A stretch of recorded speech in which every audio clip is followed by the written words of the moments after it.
Hello and welcome to this series dedicated to the study of composition by great masters of fine art and illustration.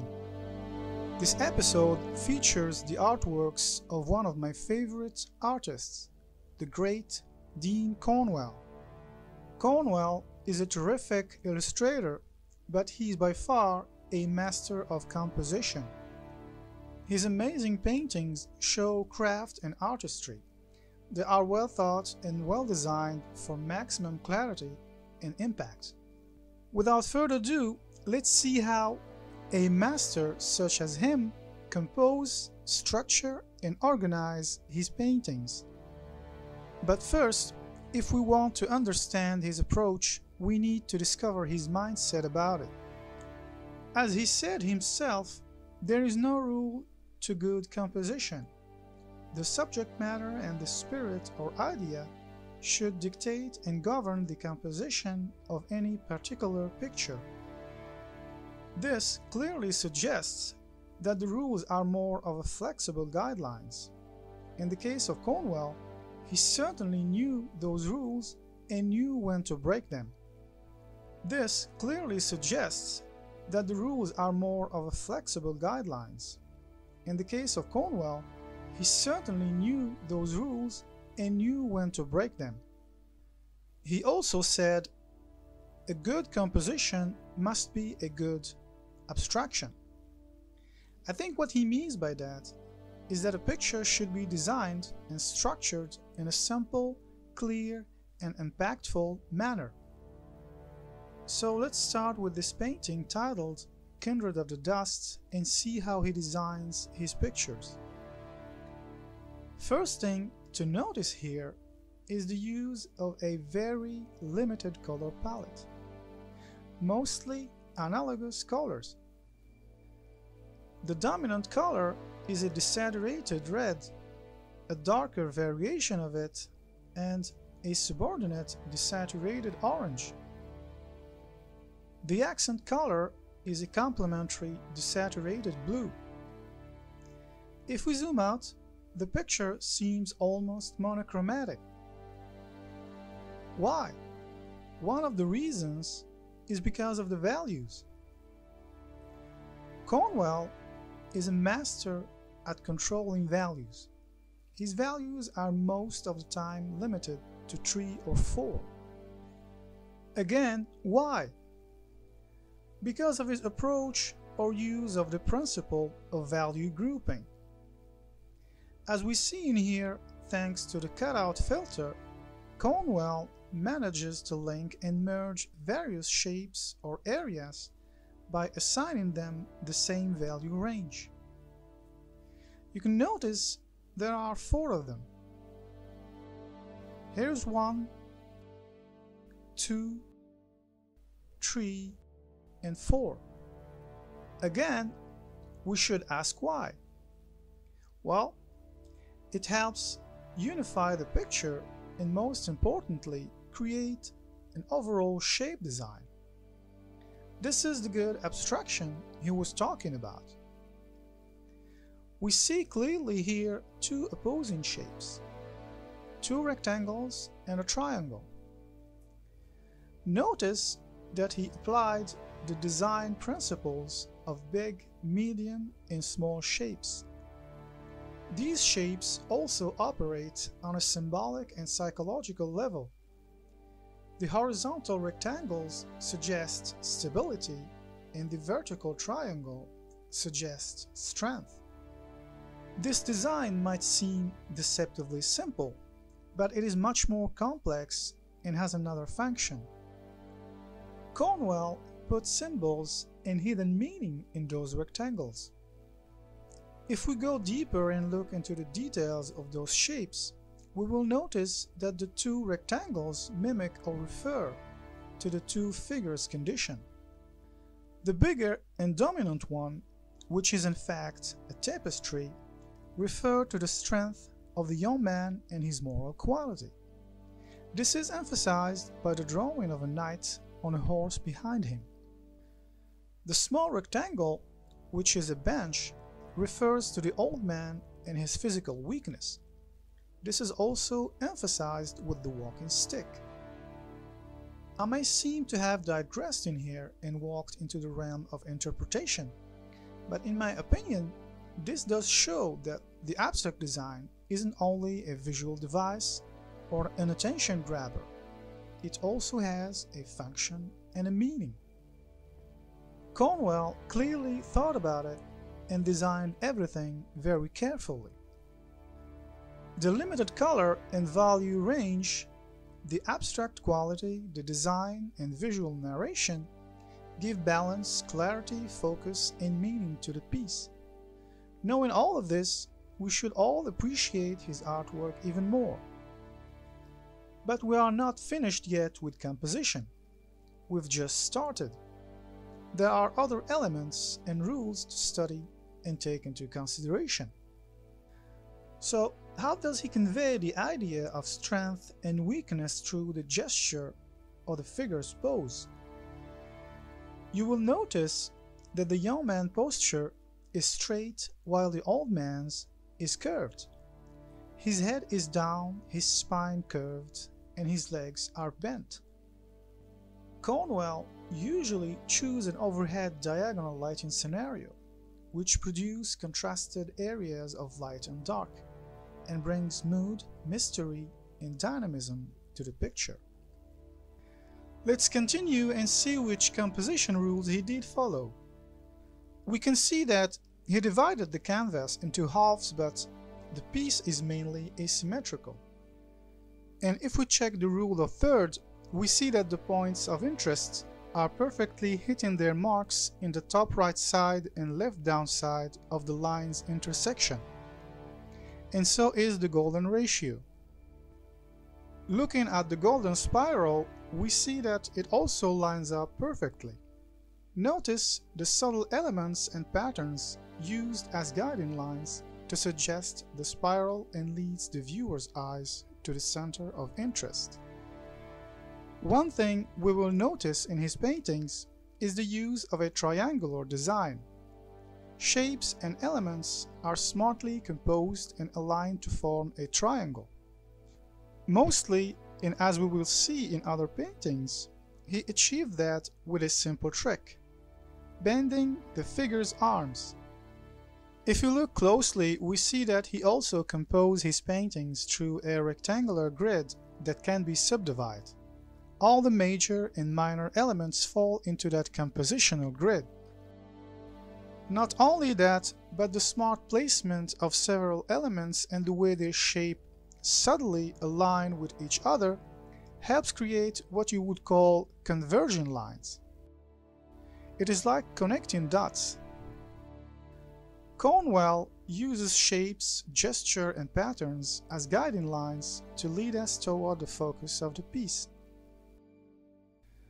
This is also achieved through color and mostly value contrast. As seen here, the focal point is the area that contains the greatest contrast between the darkest dark and lightest light. Cornwell uses hard edges to accentuate the focal point and bring the figures forward, and lost edges to push back area of less importance that might distract or lead the viewer's eye away from the center of interest. As far as contrast go, Cornwell uses different lines in his composition. As we see here, there is an opposition of straight verticals and horizontal lines and curved sinuous lines. This creates tension and conveys a sense of opposed hardness and softness. To unify his composition, Cornwell uses repetition and variety. By repeating and varying some visual elements like the cane and chandelier, shapes like the collar and sleeves, patterns in the tapestry, he is able to bring harmony and richness to his painting.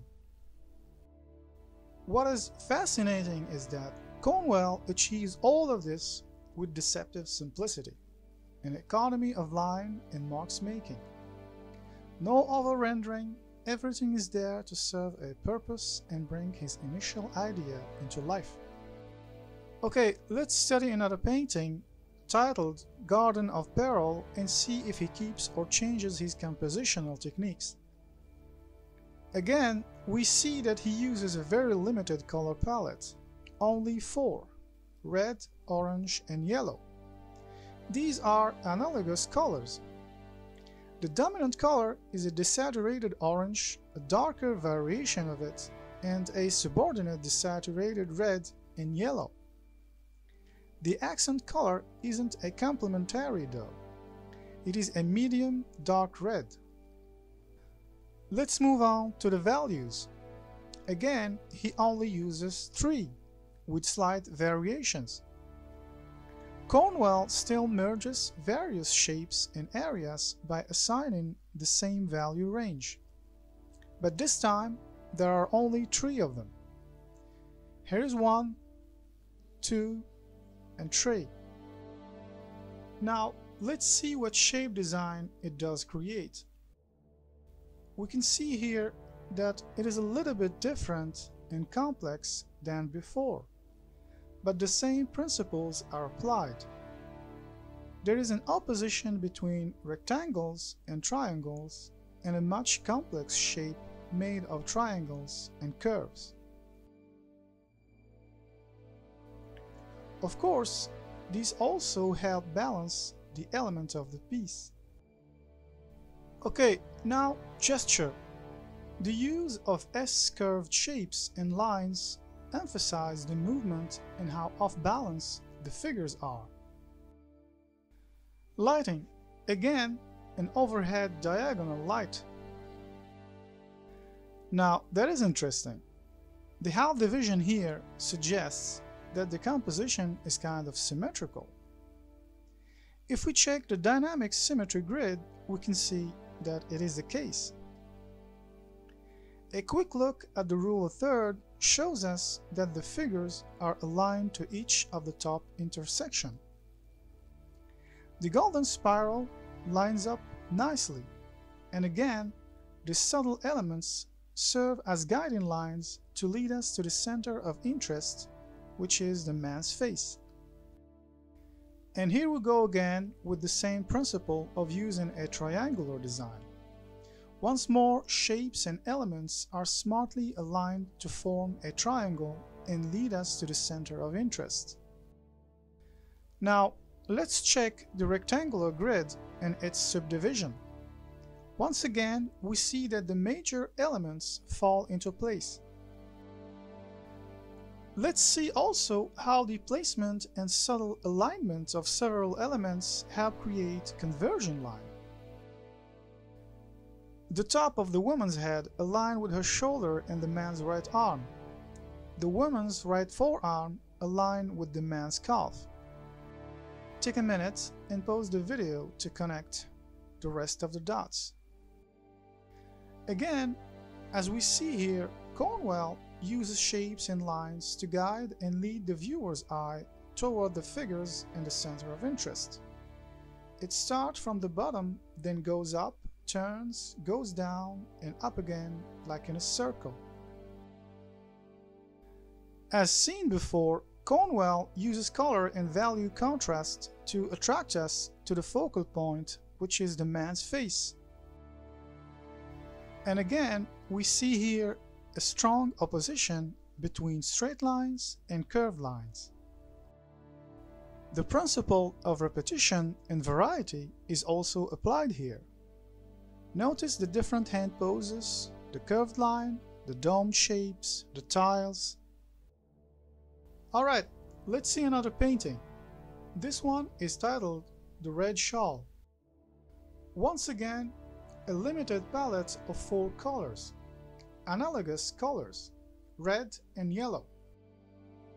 The dominant color is a desaturated yellow and a subordinate warm and dark red.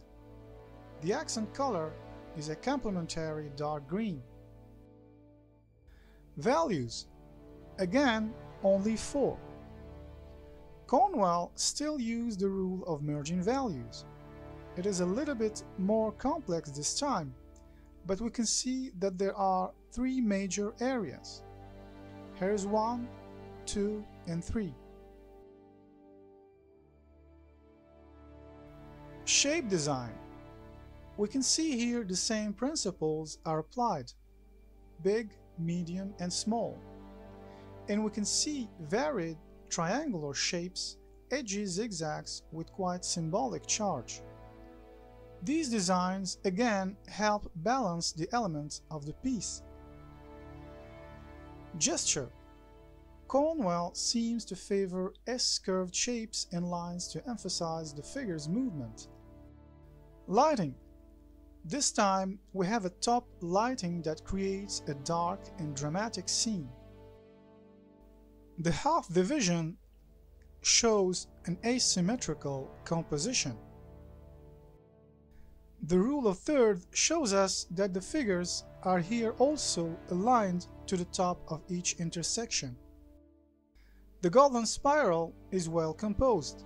The subtle arrangement of various elements leads us to the center of interest, which is the woman.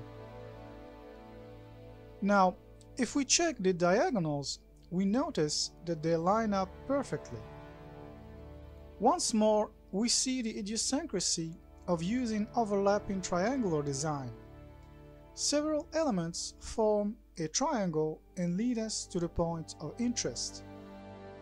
Again, notice that the major elements fall into place, into a structured rectangular grid. Let's see also how the placement of several elements help create converging lines. The woman's right arm aligns with the man's left leg. The knife aligns with the man's right forearm. The stool aligns with the man's leg and left arm. Again, you can stop the video to check them closely. As for guiding lines, they lead us toward the two figures, especially the woman. Another technique used regularly by Cornwell is the sightline. Generally, the figures gazing at something or someone else help lead the viewer's eye to the center of interest. Here, the man and the woman look at each other. Obviously, the woman is the main focus and the knife she holds. This is accentuated again effectively through value and color contrast. The less important areas at the periphery are knocked down through lost edges. And again, in this piece, we see a strong opposition between straight, rectangular, and triangular lines and S-curved lines. Cornwell always uses the principle of repetition and variety, not only with shapes and lines, but also with color. Notice the repetition and variety of reds and greens. Let's see another one, titled Romantic Couple Seated by Piano. This is one of my favorites. It is an interesting and peculiar one. The title sounds ironic to me. The scene looks dark and ominous to call it anything but romantic. The couple seems sad and not much happy. Alright, so again we see only 4 colors palette. A dominant desaturated red and a warm variant of it used as an accent. A subordinate desaturated green and a dark orange. Cornwell here used a second accent color, a complementary dark blue. Now, values. Again, he only uses 3 and still merges shapes and areas by assigning the same value range. The most noticeable is this big portion of the painting. This time, the shape design looks bold and basic. Nonetheless, it is very impactful and has an apparent hidden symbolic. The big shape is made of a rectangle, a triangle, and curves. The curves suggest softness, but the triangle suggests power. The man's shape is a fractured rectangle engulfed in the bigger rectangle. The woman looks imposing. Her dress and her shadows seem to envelope the piano and the man. Does this suggest that her husband lives in her shadow? or is he a tool? Symbolically, she plays him like a piano. Of course, the shape design contributes to balance the element of the piece. Okay, gesture. Notice the symbolic opposition between each figure's gesture lines. The woman's gesture seems open and fluid, while the man's gesture is made of bended curves. Lighting. Now this is different. Cornwell here used a low-angle diagonal light. This kind of lighting usually produces an ominous and scary effect, and certainly isn't used for depicting romantic couples. Combined with a sickly green, the light and dark shadows give a gothic and ghastly look to the piece. The half division is still applied, but the composition is still asymmetrical. The rule of thirds shows us that the figures are aligned just enough to each of the top intersections. The golden spiral is always lining up nicely, and again the use of subtle elements serve as guiding lines to lead us to the main focus, which is the woman.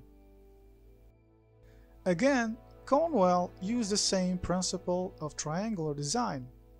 The figure's shapes are smartly posed to form a triangle and lead us to the center of interest. And once more, we see that the major elements fit into the rectangular grid and its subdivision. Alright, let's see how the conversion lines are suggested through the smart placement and alignment of various elements. The woman's left arm aligns with the man's left arm. Notice the woman's dress. The line that forms the chest opening aligns with the bottom of her dress. Again, you can pause the video and check the rest out. Guiding lines now. Here, we see that they lead the viewer's eye toward the two figures. They go up and down, but I guess they mainly point to the woman. Cornwell, again, uses color-value contrast and edgeline to attract us to the focal points. The most noticeable is the woman's red lipstick. The less important areas, like the dresses, are subdued through lost edges, which are very prominent in this piece. As for the sightline, this time it is used differently. Oddly enough, the man and woman do not look at each other, but look to the right, at something out of frame. This might suggest indifference or lack of connection between the couple. In this piece, we see again the same principle, a strong opposition between straight lines and curved lines. The principle of repetition and variety is also applied here. Cornwell repeats and vary rectangular shapes, curves, and circles. The same goes with the red accent color. Alright, let's see another one. Here we see that it is completely different in terms of color and mood. Still, Cornwell only uses 4 color palettes and their variants: a dominant desaturated red, a warm red, and a dark variant of it used as accent, and a subordinate desaturated yellow and a medium complementary blue. As for values, again he uses 4 gradual light values. Unlike his other dark painting, this one is bright and has light values. He still merges shapes by assigning them the same value range. There are 2 major areas.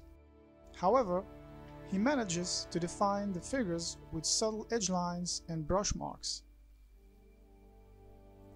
Even though the painting seems very light and the value range quite close, a shape design emerges distinctively. Notice the use of the same principle of big, medium, and small shapes. The overall shapes are made of rectangles and triangles. Again, the shape's designs contribute to balance the elements of the painting. Okay, gesture. As we see, he always uses flowing S-curves. Now, lighting. You can see here a different approach, diametrically opposed to what we have seen before. No more top diagonal and moody lighting. Cornwell used an ambient light, maybe even a secondary light. Everything is evenly lit. No more large areas of dark shadows. It is a very bright and relatively colorful scene. Again, the half division is still applied, but the composition is still asymmetrical. And if we check the rule of thirds, we see that the figures are well aligned to each of the top intersection. The golden spiral is again lining up nicely. The smart placement of several elements guides our eyes toward the main focus, which is the man. As you can see, the triangular design is heavily used here. The triangles lead the eye and also help frame the figures. And once more, we see that the major elements and secondary points of interest fit into the rectangular grid in its subdivision. Alright, let's see how the convergent lines in here are subtly constructed. There are many of them. The man's collar align with the chair's leg and the red book. The man's right shoulder align with his left arm and the woman's right hand, left sleeve and dress. Again, you may pause the video and follow the color-coded marks to see the other convergent lines. Okay, guiding lines now. They mostly lead the viewer's eye toward the focus of the piece, the man and the woman. This is emphasized through the use of value and color contrast. There is, however, a secondary focal point, which is the red book. This is also suggested through the sight line. The man's gaze is pointed toward the book, and his tense expression shows that it is an important element in the piece. As seen here, Cornwell again uses a strong opposition between rectangular shapes, circular shapes, and curved lines. And as usual, the principle of repetition and variety is also applied. He repeats and vary wood and dress patterns, circular shapes. The same goes with the red accent color. Alright, a last one for the road. It is titled A City is Born. It is a calendar illustration, but I am not sure if it's a black and white picture. Anyway, as you can see, this time it is quite a busy and intricate picture, but the same principles apply. Again, Cornwell uses 4 values. It's a bit complex and sophisticated. There are lots of figures and different masses, and it's amazing to see how he still manages to group values and add contrast at the same time. It is successfully done through the smart grouping of the figures and their placement in space and closeness to certain elements. If we look closely, there is a shape design that emerges through value grouping. Obviously, the shapes are quite complex this time. Nonetheless, it is basically comprised of triangles and curves. And notice again the use of the same principle of big, medium, and small shapes.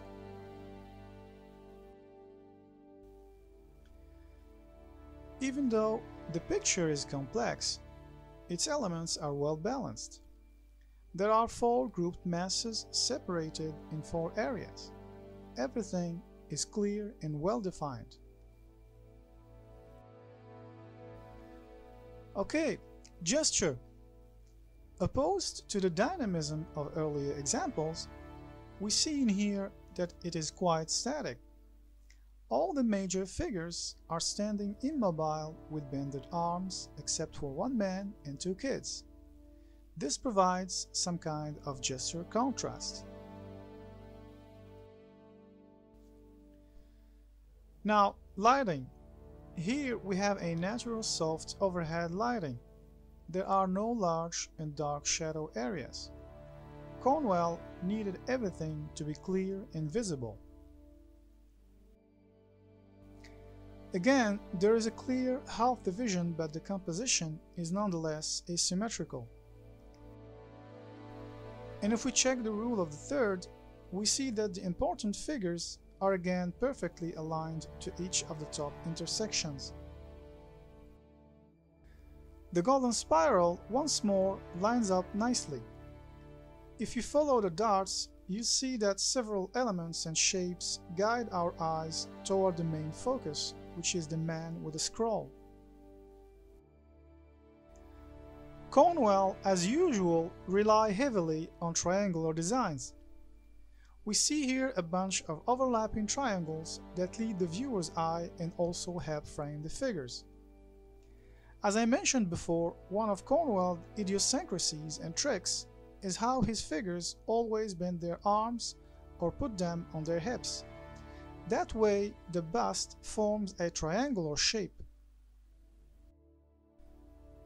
Again, as you can see here, the primary and secondary point of interest fit into the basic rectangular grid and its subdivision. Notice how the head do fit as well.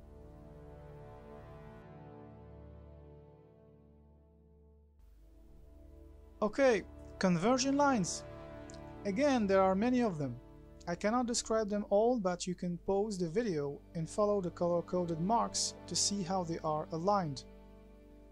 I am not sure if Cornwell intended all of it or some of them are just happy accidents, but knowing what we know about him and the way he carefully designs his painting, I don't think he left anything to pure chance. Alright, guiding lines now. It is evident that they lead our eye toward the main focus of the piece, the man holding and reading the manifest. This is also emphasized through the use of value, contrast, and edgeline, and also through the sightline. Notice that all the secondary figures, even ducks, look toward the center of interest, the man and his piece of paper, except a singular man and 3 kids. Cornwell here again used the principle of contrast to avoid boring repetition. And once more, we can see the use of a strong opposition between straight line, circular shapes, and curved lines. And finally, the repetition and variety principle is also used. Cornwell repeat and vary objects like the man and woman hats and colors, shapes and patterns. Okay, I guess I'll stop here for now. I try to avoid lengthy videos. There is more painting studies I wish I could show you, but by now I think you know the drill. Anyway, I am including with the video the PSD files used here so you can check them closely. The link is in the description. As a closing statement, we can say that Cornwell is indeed the Dean of Illustrators. There is a lot to learn from his work. He is a master at composition. The most noticeable technique is the smart and limited use of color and merging of values. He relies on basic or complex abstract shapes to structure, balance his piece, and attract the viewer's eye. Everything is well thought and composed for maximum clarity and impact. From symbolic shapes and lines, gesture, lighting, guidelines to values and color contrasts. Though there is one thing that I'm not sure that would work in today's age and tastes, especially in modern illustration. It is his bold use of rich blacks, extreme lost edges, and dark areas. Personally, I love it and find it artistically quite pleasing, but I guess in today's illustration it wouldn't cut it. Art directors and illustrators now favors and are urged to render HD details. they use light and colored shadows in an attempt to bring clarity and richness to the piece. However, nothing prevents artists from learning, incorporating, or adapting his techniques in their personal or commercial work. Alright, I hope this video was helpful and interesting enough to make you seek, appreciate, and learn from DEAN CORNWELL masterworks. Thanks for watching, and see you soon in other composition studies of great illustrators.